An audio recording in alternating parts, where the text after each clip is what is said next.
You hear the wail of air raid sirens, and the world narrows to black and white footage, smoke, rubble, faces in the shadow of destruction. Between 1939 and 1945, the globe was locked in a conflict so vast it changed everything. More than 70 million lives lost, cities wiped out, and 2 atomic bombs that redefined warfare. But how did this all begin? Who fought? How did it end? Over the next 15 minutes you're walking through World War II in clear step-by-step scenes, no jargon, just the big moments and why they mattered. Let's go. You start with the aftermath of one world war. The Treaty of Versailles, signed in 1919, wasn't just a piece of paper, it was a weight. It blamed Germany for causing World War I, forced harsh reparations, stripped away territory, and limited Germany's military. For many Germans, that treaty felt like humiliation. Gardens and streets that were once lively now carried the quiet resentment of a people who'd been punished for years of war.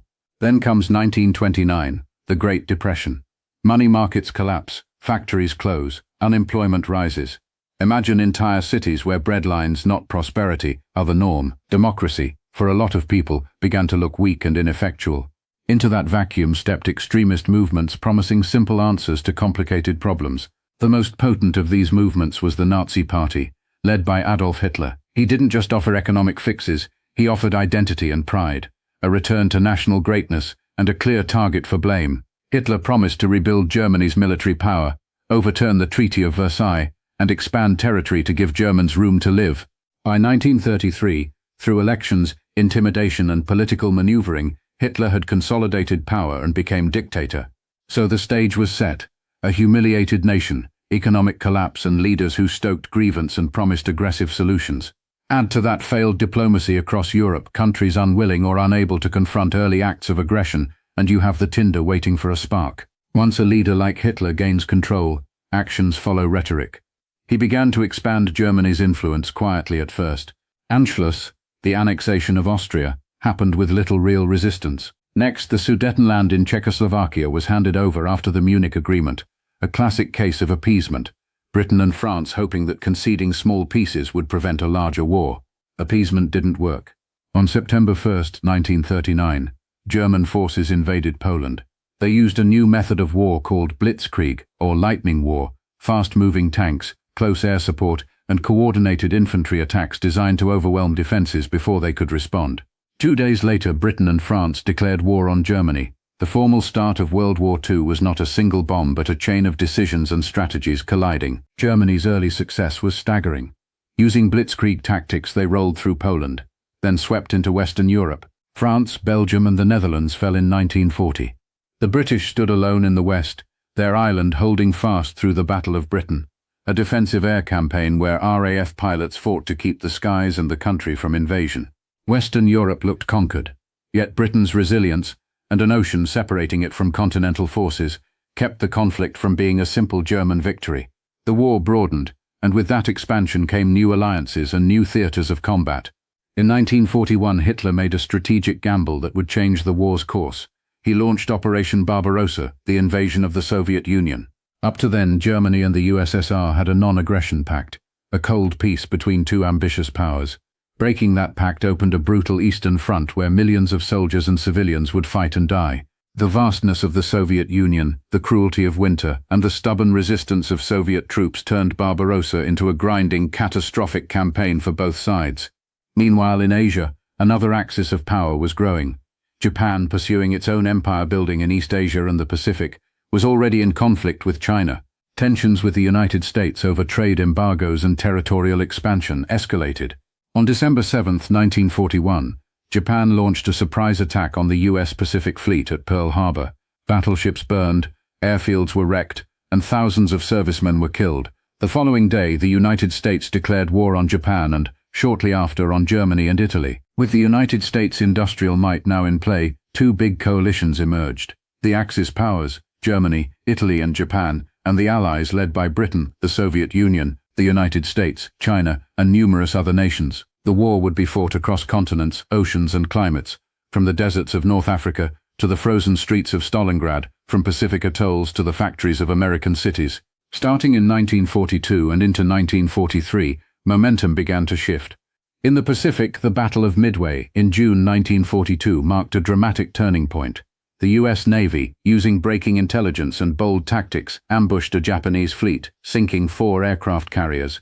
Midway halted Japanese expansion and put them onto the defensive. In Europe, one of the war's most brutal confrontations took place at Stalingrad. From late 1942 into early 1943, German forces fought Soviet defenders street by street in a scorched, frozen city. The battle consumed men and materiel on an unimaginable scale.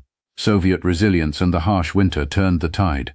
The German Sixth Army was encircled and surrendered in early 1943. Stalingrad became the emblem of Axis overreach and Allied determination. North Africa and Italy were other critical fronts. Allied victories there peeled away Axis resources and opened paths into mainland Europe. Then came 1944 D-Day, on June 6, when Allied forces launched Operation Overlord, the invasion of Normandy. Parachute troops, landing craft, and tanks fought through fortified beaches to establish a Western front in Nazi-occupied Europe. D-Day didn't end the war, but it opened a decisive corridor. Allied troops pushed east, meeting Soviet forces who were pushing west. After these turning points, the Axis powers were largely defensive, retreating under pressure from multiple directions. The momentum had shifted irreversibly, but the road to victory was still bloody and long. By early 1945, the noose was tightening. Soviet armies were advancing from the east. American, British, and Commonwealth forces were moving from the west. Cities crumbled, supply lines broke, and German forces were squeezed from all sides. Berlin, the heart of Nazi Germany, was surrounded. Inside the Führer bunker, Hitler faced the collapse of the regime he'd built. In April 1945, as Soviet troops closed in on the city, Hitler took his own life. Without its central command, and with the capital in ruins, Germany's capacity to resist evaporated. On May 8, 1945, the German High Command signed unconditional surrender documents. Europe exhaled. The date became known as Victory in Europe Day, VE Day. But the Axis was not entirely defeated. Japan remained at war in the Pacific. The conflict there would take a different course to resolution. Japan fought fiercely, island by island. The US adopted an island-hopping strategy, bypassing some heavily fortified islands and capturing strategic ones to move closer to the Japanese mainland. Battles like Guadalcanal, Iwo Jima, and Okinawa were horrendously bloody, with high casualties on both sides and a bitter willingness by Japanese forces to fight to the last man. As 1945 unfolded, the United States faced a grim calculation. A land invasion of Japan could cost hundreds of thousands of American lives and potentially millions of Japanese lives, given the expected resistance and preparations for homeland defense. Faced with this, the US made a decision that would reverberate through history. In August 1945, the United States dropped atomic bombs on Hiroshima and Nagasaki. The explosions obliterated cities, incinerated thousands instantly, and left survivors with burns and radiation sickness. The moral and strategic debates about the bomb continue to this day, but the immediate consequence was that Japan surrendered on September 2, 1945. World War II was over. The end of the fighting didn't mean an end to consequences. The world was remade. Out of the ruins came new institutions and new tensions. The United Nations was formed in 1945 with the aim of preventing another global war by fostering diplomacy and cooperation. The United States and the Soviet Union emerged as superpowers, each with huge military strength and opposing ideologies, capitalism and liberal democracy on one side, communism and centralized control on the other. Those opposing visions set the stage for the Cold War, a decades-long period of geopolitical rivalry, proxy wars, nuclear standoffs, and intense espionage. Germany was divided. East and West split into separate political systems, separated physically by walls, fences, and front lines of ideology. Colonial empires that had ruled much of the world for centuries began to crumble more quickly after the war. People in Asia, Africa, and the Middle East pushed for independence, and many colonies moved toward self-rule in the decades that followed. The human cost was staggering. Beyond the battlefield deaths, World War II exposed the depths of human cruelty in the Holocaust. Nazi Germany implemented an industrial-scale genocide targeting Jews, Romani people, disabled people, political dissidents, LGBTQ+ individuals, and others. 6 million Jews were murdered. The revelation of these atrocities shocked the world and forever changed how we think about crimes against humanity. Nuremberg trials and subsequent legal frameworks sought to bring perpetrators to justice and to create international laws against genocide and crimes against humanity. Technology and industry were transformed. Radar, jet engines, rocketry, and nuclear physics advanced rapidly because of the pressures of war. Economies were reorganized for total war. Afterwards they reconverted to peacetime production, leading to booms in some countries and devastation in others. Politically and culturally, the war reshaped nations, identities and art. It forced questions about ethics, leadership, and the limits of obedience.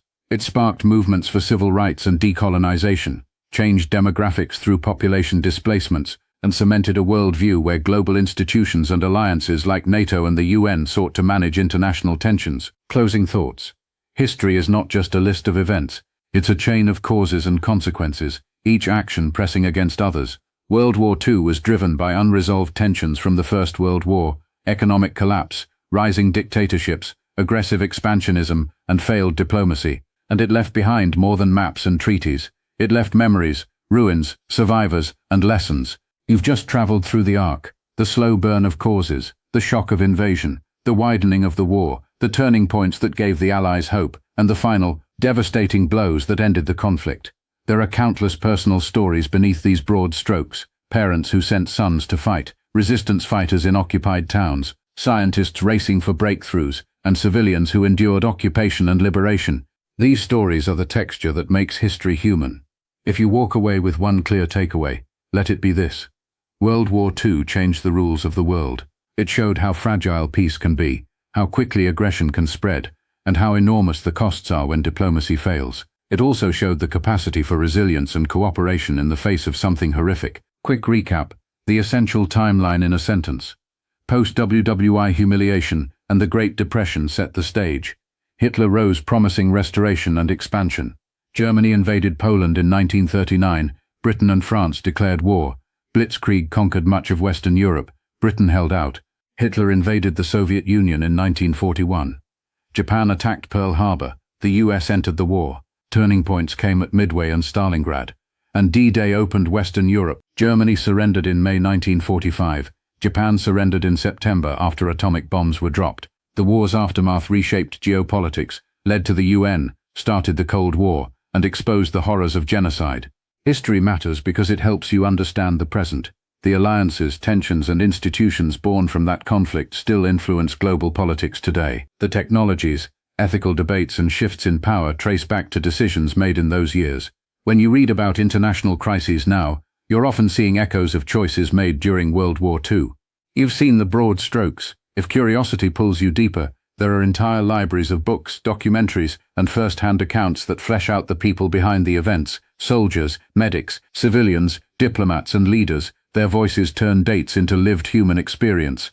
As you close this chapter on the war, remember the scale: tens of millions dead, cities leveled, lives irrevocably changed. But also remember what followed: new institutions aimed at peace, movements for freedom, and a world that learned, painfully, that the cost of unchecked aggression is too high.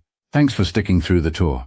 If this overview sparked questions about specific battles, personal stories, the Holocaust, or how the post-war order was negotiated, dive into one topic at a time.